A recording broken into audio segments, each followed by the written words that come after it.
JEM is a framework for building growth mindset in students and teachers that is geared toward the pre-K through 2 classroom setting.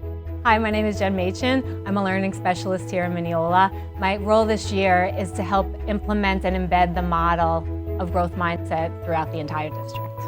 It's so important for students to understand their own brain and that their brain has this capacity to learn and grow because it puts the students in control of their own learning.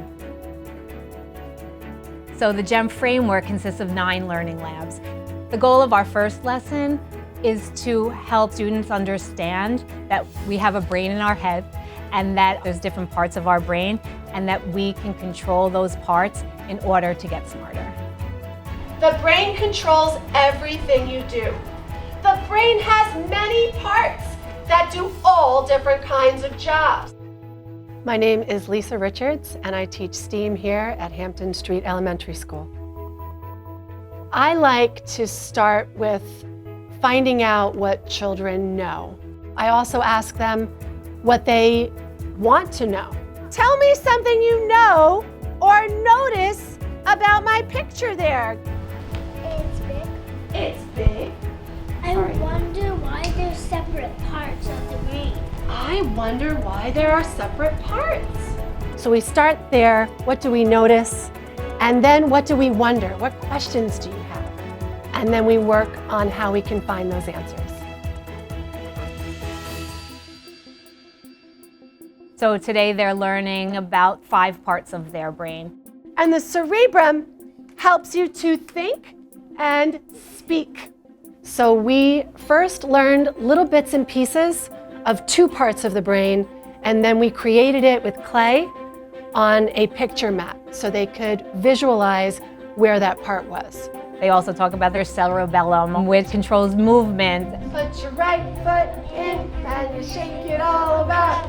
You do the hokey pokey and you turn yourself around. So when we use something so simple like the hokey pokey, we could connect how we think and speak with how we move. And it's a perfect example about how we bring those 2 parts of the brain together.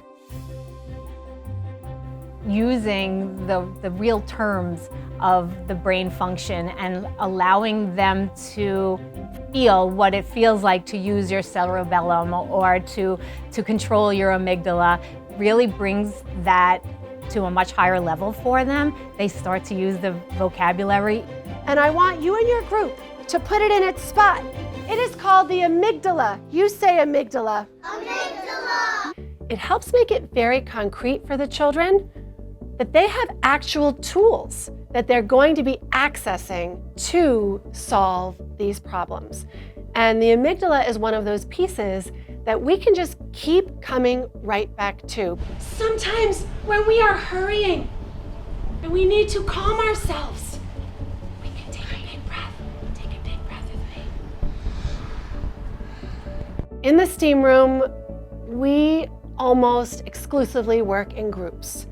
And what comes along with that is a lot of emotions. So being a good group member means being able to control our emotions. And as a 4, 5, 6, 7-year-old, our emotions are right there on the surface. So it's in everything that we do. When we're trying something new and we're a little bit afraid, we can take a deep breath. So that's an excellent tool that children can begin to practice. To be able to recognize that they may be feeling emotional and that they can control it is so unbelievably powerful. I'm really blown away. Let's make the sound of some learning happening. You just got smarter. What we're trying to do first is establishing just a common understanding. We have neuron stickers, and then when a student does something that shows that they're in control of their learning, maybe they calm themselves down on their own, or maybe they use a strategy that was given to them, or maybe they remember something from yesterday. We congratulate them by telling them that, congratulations, you just got smarter, and giving them a neuron. It serves as a metaphor for them learning and growing. To watch what they can do has been empowering for them but it's also really inspiring for me.